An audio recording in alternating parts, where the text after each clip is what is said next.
Para sedulur warga Jawa Tengah, Polda Jawa Tengah akan menggelar vaksinasi massal mulai tanggal 5 Agustus sampai 17 Agustus 2021 sebagai hadiah bagi warga Jawa Tengah dalam menyambut Hari Ulang Tahun Kemerdekaan RI ke-76.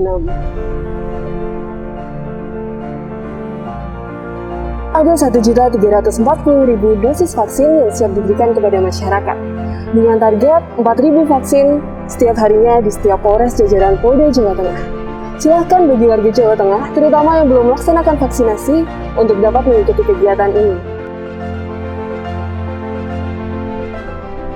Pendaftaran bisa melalui RT, RW, Babin Kantipnas, dan Polsek terdekat. Mari meriahkan kemerdekaan Indonesia dengan menciptakan herd immunity melalui vaksinasi massal, agar Indonesia sehat, ekonomi segera bangkit.